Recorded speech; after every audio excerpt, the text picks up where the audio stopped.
আসসালামু আলাইকুম, স্বাগত জানাচ্ছি ডিডিবি নিউজ 24 এর আন্তর্জাতিক সংবাদে। সংবাদের শুরুতেই থাকছে সংবাদ শিরোনাম।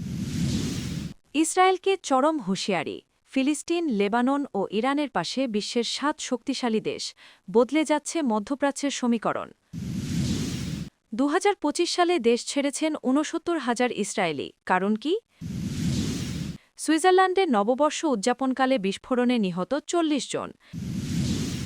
গাজায় যুদ্ধবিরতি চান না নেতানিয়াহু। নেপথ্যে 4টি প্রধান কারণ। মৃত্যুদণ্ড কার্যকরে 35 বছরের রেকর্ড ভাঙল ইরান। 2025 সালে সৌদিতে রেকর্ড 356 জনের মৃত্যুদণ্ড। এতক্ষণ শুনছিলেন সংবাদ শিরোনাম, এখন থাকছে বিস্তারিত। ইসরায়েলকে চরম হুঁশিয়ারি। ফিলিস্তিন, লেবানন ও ইরানের পাশে বিশ্বের 7 শক্তিশালী দেশ। বদলে যাচ্ছে মধ্যপ্রাচ্যের সমীকরণ। মধ্যপ্রাচ্যের আকাশ জুড়ে যুদ্ধের কালো মেঘ। ফিলিস্তিনের গাজা আর লেবাননের পর এবার সরাসরি সংঘাতের মুখোমুখি ইরান ও ইসরায়েল। ঠিক এই অগ্নিগর্ভ পরিস্থিতিতে বেনিয়ামিন নেতানিয়াহু সরকারের বিরুদ্ধে একজোট হয়েছে বিশ্বের 7টি প্রভাবশালী ও শক্তিধর দেশ। শুধু মৌখিক নিন্দা নয়, বরং ইরান, লেবানন ও ফিলিস্তিনের সার্বভৌমত্ব রক্ষায় কড়া বার্তা দিয়েছে এই জোট। আজ আমরা দেখব কারা এই 7 দেশ এবং কেন তাদের এই অবস্থান নেতানিয়াহুর কপালে চিন্তার ভাঁজ ফেলেছে। গত কয়েক সপ্তাহে লেবানন ও তেহরানে ইসরায়েলি অভিযানের পর আন্তর্জাতিক রাজনীতিতে বড় ধরনের পরিবর্তন লক্ষ্য করা যাচ্ছে। কূটনৈতিক সূত্রগুলো বলছে, রাশিয়া, চীন, তুরস্ক, কাতার, ইন্দোনেশিয়া, পাকিস্তান ও আলজেরিয়া এই 7টি দেশ সরাসরি ফিলিস্তিন ও ইরানের পক্ষ নিয়ে অবস্থান প্রকাশ করেছে।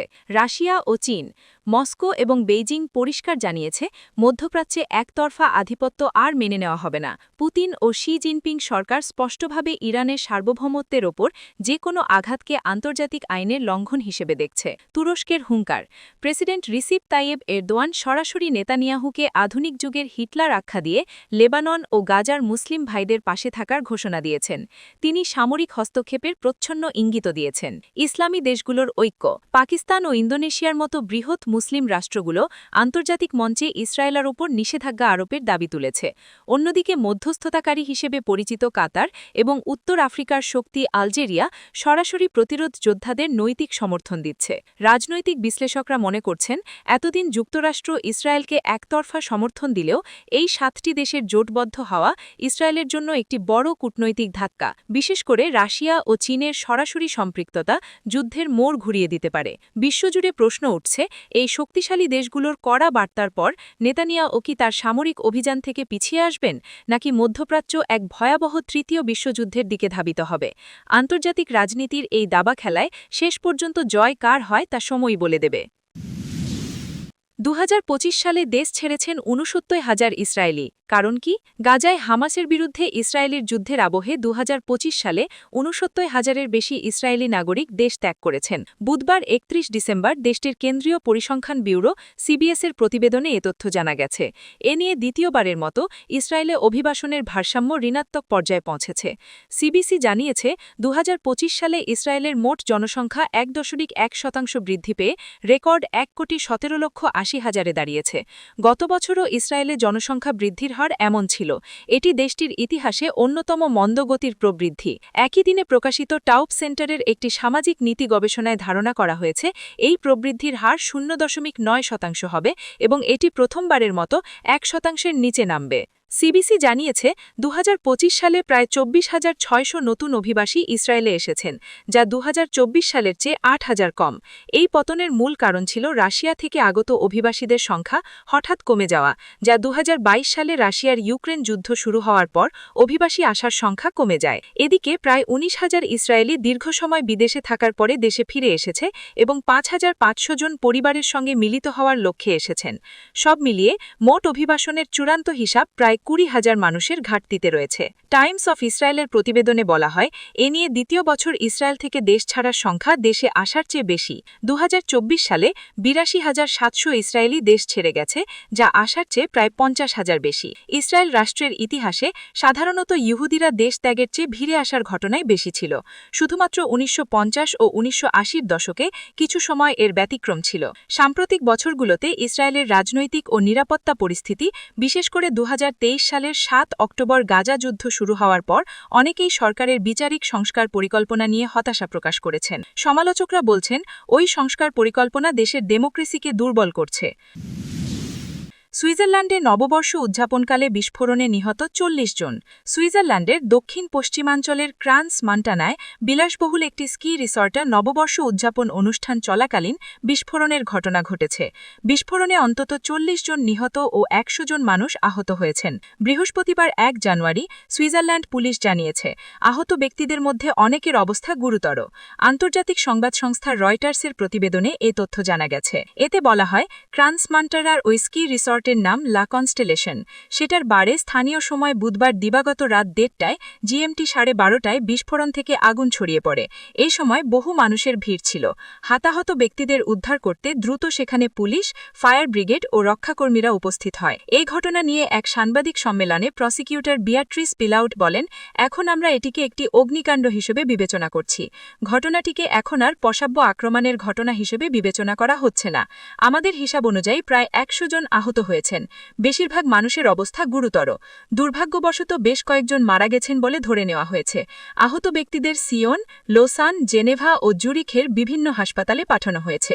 ভ্যালিস ক্যান্টনের নিরাপত্তা প্রধান স্টেফান গ্যাঞ্জার বলেন, নিহত ব্যক্তিদের মধ্যে বিদেশিরাও আছেন। ক্যান্টনের পুলিশ প্রধান ফ্রেডেরিক গিসলার জানান, এই ঘটনায় হতাহত ব্যক্তিদের পরিবারের জন্য হেল্পলাইন চালু করা হয়েছে।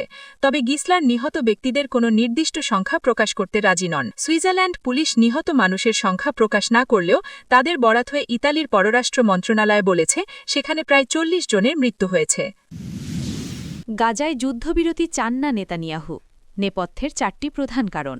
ইসরায়েলি প্রধানমন্ত্রী বেনিয়ামিন নেতানিয়াহুর সাম্প্রতিক যুক্তরাষ্ট্র সফর শেষ হয়েছে। সফরে তিনি মার্কিন প্রেসিডেন্ট ডোনাল্ড ট্রাম্পের সঙ্গে বৈঠক করেন এবং যেটা চেয়েছিলেন তা আদায় করেছেন বলেই মনে হচ্ছে। বৈঠকের পর ট্রাম্প নেতানিয়াহুকে বীর বলে অভিহিত করেন এবং ফিলিস্তিনের গাজায় যুদ্ধবিরতির জন্য তার দেওয়া বিশেষ পরিকল্পনাকে শতভাগ সফল হিসাবে উল্লেখ করেন। তবে বাইরের পরিস্থিতি সবসময় এত সরল নয়। গত অক্টোবরে মার্কিন প্রশাসন গাজায় ২০ দফার যুদ্ধবিরতি পরিকল্পনা প্রস্তাব করেছিল। হোয়াইট হাউসের ধারণা, নেতানিয়াহু এ পরিকল্পনা কার্যকর করতে ধীরগতি নীতি অবলম্বন করছেন। বিশ্লেষকরা বলছেন, হামাসের বিরুদ্ধে সুবিধাজনক সময়ে পুনরায় যুদ্ধ শুরু করার পথ খোলা রাখতেই তিনি এমন কৌশল নিচ্ছেন। যুদ্ধবিরতি চুক্তির প্রথম ধাপে জীবিত ও মৃত সব জিম্মি বিনিময়, ত্রাণ প্রবেশ এবং সম্মুখ সমরের সংঘর্ষ বন্ধ হওয়ার কথা রয়েছে। দ্বিতীয় ধাপে গাজার শাসন ব্যবস্থা, একটি টেকনোক্র্যাট শান্তি বোর্ড গঠন এবং আন্তর্জাতিক বাহিনী মোতায়েনের বিষয়ে আলোচনায় আসার কথা। কিন্তু নেতানিয়াহু এখনও গাজায় প্রয়োজনীয় ত্রাণ প্রবেশে বাধা দিচ্ছেন। তার শর্ত হল, হামাস শেষ জিম্মির মৃতদেহ ফেরত না দিলে দ্বিতীয় ধাপে যাওয়া হবে না। পাশাপাশি তিনি গাজা থেকে ইসরায়েলি সেনা প্রত্যাহারের আগে হামাসকে নিরস্ত্র করার দাবি তুলেছেন, যা ট্রাম্প সমর্থন করেছেন। হামাস অবশ্য এটিকে তাদের অভ্যন্তরীণ বিষয় বলে প্রত্যাখ্যান করেছে। বিশ্লেষকরা মনে করছেন, নেতানিয়াহুর গাজায় যুদ্ধবিরতি এড়িয়ে চলার ৪টি মূল কারণ রয়েছে। প্রথমত, কট্টর দক্ষিণপন্থী জোটের চাপ। নেতানিয়াহুর মাতমান জোট ইসরায়েলের ইতিহাসের সবচেয়ে কট্টরপন্থী। গাজা যুদ্ধের সময় এই গোষ্ঠীগুলোর সমর্থনই তাকে অভ্যন্তরীণ বিক্ষোভ ও আন্তর্জাতিক সমালোচনার মধ্যেও ক্ষমতায় টিকিয়ে রেখেছে। জাতীয় নিরাপত্তামন্ত্রী ইতামার বেন গভীর ও অর্থমন্ত্রী বেজালেল স্মোত্রিচ যুদ্ধবিরতির ঘোর বিরোধী। এছাড়া এই দলটি কারাগারে থাকা ফিলিস্তিনি বন্দীদের মুক্তি এবং গাজা দখলের পক্ষে সোচ্চার। দ্বিতীয়ত, আন্তর্জাতিক বাহিনী মোতায়েনের অনাগ্রহ। যদি গাজায় বিদেশি বাহিনী মোতায়েন করা হয়, ইসরায়েলের সামরিক স্বাধীনতা সংকুচিত হবে। সেখানে আবার প্রবেশ বা হামলা করা কঠিন হয়ে যাবে। ১০ই অক্টোবরের পর থেকে যুদ্ধবিরতি থাকা সত্ত্বেও গাজায় ইসরায়েলি হামলায় ৪০০রও বেশি মানুষ নিহত হয়েছেন। রাজনৈতিকভাবে কোনো আন্তর্জাতিক শক্তিকে গাজা পরিচালনার দায়িত্ব দেওয়া মানে সংঘাত আন্তর্জাতিকীকরণ হবে, যা নেতানিয়াহু চান না। তৃতীয়ত, ফিলিস্তিন রাষ্ট্র প্রতিষ্ঠার পথরোধ। নেতানিয়াহু ২০১৫ সাল থেকে ফিলিস্তিন রাষ্ট্রের বিরোধিতা করে আসছেন। ২০২৩ সালের সেপ্টেম্বরে তিনি জাতিসংঘে ফিলিস্তিন রাষ্ট্রকে স্বীকৃতি দেওয়াকে উন্মাদনা আখ্যায়িত করেন। তার মন্ত্রীরাও পূর্ব জেরুজালেম ও পশ্চিম তীরের সংযোগ বিচ্ছিন্ন করতে নতুন ইহুদি বসতি গড়ার কাজ শুরু করেছেন, যা স্বাধীন ফিলিস্তিন রাষ্ট্রের সম্ভাবনাকে কার্যত শূন্যে নামাচ্ছে। চতুর্থত, ক্ষমতা টিকিয়ে রাখতে যুদ্ধের প্রয়োজনীয়তা। নেতানিয়াহু বর্তমানে বহুমুখী সংকটে জর্জরিত। দুর্নীতি মামলার পাশাপাশি সেনাবাহিনী, নিরাপত্তা ব্যর্থতা ও ধর্মীয় বিষয় চাপে আছেন।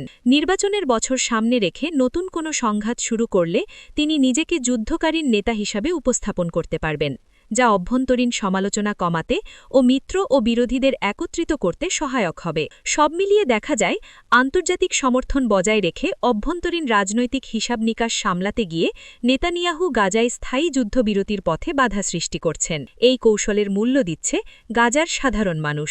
তথ্যসূত্র আল জাজিরা।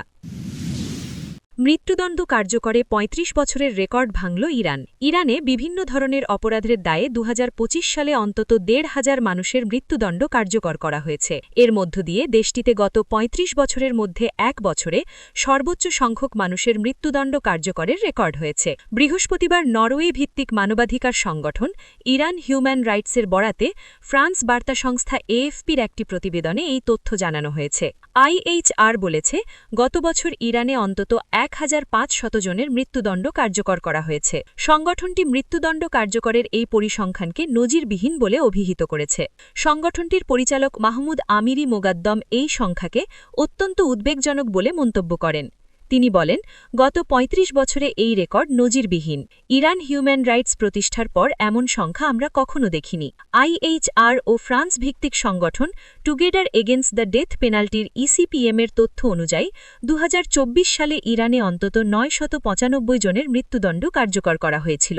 তবে ২০২৫ সালের চূড়ান্ত হিসাব এখনও প্রকাশ করেনি আইএইচআর। তবে সংগঠনটি বলেছে, অন্তত ১৫০০ জনের মৃত্যুদণ্ড কার্যকরের তথ্য তারা যাচাই করে দেখেছে। তাদের মধ্যে ৭০০ জন মাদক সংক্রান্ত অপরাধে দণ্ডিত ছিলেন। আমিরি মোগাদ্দম বললেন, ইরানে ২০২২ সালের সেপ্টেম্বরের পর থেকে মৃত্যুদণ্ড কার্যকরের সংখ্যা হঠাৎ বৃদ্ধি পেয়েছে। ওই সময় পুলিশি হেফাজতে মাহসা আমিনির মৃত্যুকে কেন্দ্র করে দেশ জুড়ে বিক্ষোভ ছড়িয়ে পড়ে। ইরানি কুর্দি নারী মাহসা আমিনিকে দেশটির বাধ্যতামূলক পোশাকবিধি লঙ্ঘনের আপোজে আটক করা হয়েছিল। আইএইচআর-এর এই পরিচালক বলেছেন, ইরানে ২০২২ সালে ৫০০-ও বেশি মানুষের মৃত্যুদণ্ড কার্যকর করা হয়েছিল। ২০২৩ সালে তা ৮০০ ছাড়িয়ে যায়। ২০২৪ সালে এই সংখ্যা ৯৯৫ ছিল। আর গত বছর তা রেকর্ড ১৫০০ জনে পৌঁছেছে। এই নতুন হিসাব এমন একটা সময়ে এলো যখন ইরানে নতুন করে বিক্ষোভ শুরু হয়েছে।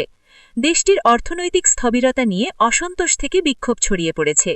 ইরানি বার্তা সংস্থা ফার্স নিউজ বলেছে, বৃহস্পতিবার দক্ষিণ পশ্চিম ইরানের লোরদেগন শহরে বিক্ষোভকারীদের সঙ্গে নিরাপত্তা বাহিনীর সংঘর্ষ হয়েছে। এই সময় বিক্ষোভকারীরা পুলিশকে লক্ষ্য করে পাথর নিক্ষেপ করেন। পরে পুলিশ টিয়ার গ্যাস ছুড়ে বিক্ষোভকারীদের ছত্রবন্ধ করে। আমিরি মোগাদ্দম বললেন, ইরানি কর্তৃপক্ষ ভীতি সৃষ্টি করার হাতিয়ার হিসাবে মৃত্যুদণ্ডকে ব্যবহার করে। তিনি বলেন, মৃত্যুদণ্ড কার্যকরের উদ্দেশ্য ছিল নতুন বিক্ষোভ প্রতিরোধ করা। কিন্তু এখন যেমনটা দেখা যাচ্ছে, শাসক গোষ্ঠী এতে সফল হয়নি। তবে এই সাম্প্রতিক বিক্ষোভ ২০২২ সালের আন্দোলনের মতো ব্যাপক আকার ধারণ করেনি। ২০২৫ সালে সৌদিতে রেকর্ড ৩৫৬ জনের মৃত্যুদণ্ড। সদ্য বিদায়ী ২০২৫ সালে সৌদি আরবে ৩৫৬ জনকে মৃত্যুদণ্ড দিয়েছে দেশটির কর্তৃপক্ষ। এর মধ্য দিয়ে এক বছরে মৃত্যুদণ্ডের নতুন রেকর্ড স্থাপন করেছে সৌদি। বার্তা সংস্থা এএফপির একটি পরিসংখ্যানে এসব তথ্য জানা গেছে। বিশেষজ্ঞরা বলেছেন, সাম্প্রতিক বছরগুলিতে চালু হওয়া মাদক বিরোধী যুদ্ধের সঙ্গে মৃত্যুদণ্ডের সম্পর্ক রয়েছে। মাদক বিরোধী অভিযানে অনেককে গ্রেফতার করা হয়েছিল। আইনি প্রক্রিয়া শেষে তাদের মৃত্যুদণ্ড দেওয়া হয়েছিল। সরকারি তথ্য অনুযায়ী ২০২৫ সালে শুধু মাদক সংক্রান্ত মামলায় ২৪৩ জনকে মৃত্যুদণ্ড দেওয়া হয়েছে। এই নিয়ে টানা ২ বছর মৃত্যুদণ্ড কার্যকরে নতুন রেকর্ড করেছে সৌদি। ২০২৪ সালে দেশটিতে ৩৩৮ জনকে মৃত্যুদণ্ড দেওয়া হয়েছিল। ২০২২ সালের শেষের দিকে মাদক সংক্রান্ত মামলায় মৃত্যুদণ্ড কার্যকরের বিধান পুনর্বহাল করেছিল সৌদি। এর আগে প্রায় ৩ বছর ধরে নাশকতামূলক মামলায় মৃত্যুদণ্ড কার্যকর স্থগিত ছিল। মাদক বিরোধী অভিযান শুরুর পর থেকে সৌদিতে মহাসড়ক এবং সীমান্তে পুলিশের উপস্থিতি বাড়ানো হয়েছে। সেখান থেকে মাদকের লাখ লাখ ট্যাবলেট জব্দ করা হয়েছে, গ্রেফতার করা হয়েছে ১০ দর্জন পাচারকারীকে। আরব উপসাগরের দেশটি দীর্ঘদিন ধরে মৃত্যুদণ্ড কার্যকরের কারণে সমালোচনার মুখোমুখি হয়েছে। মানবাধিকার সংস্থাগুলো এ পদক্ষেপকে বাড়াবাড়ি হিসাবে উল্লেখ করেছে।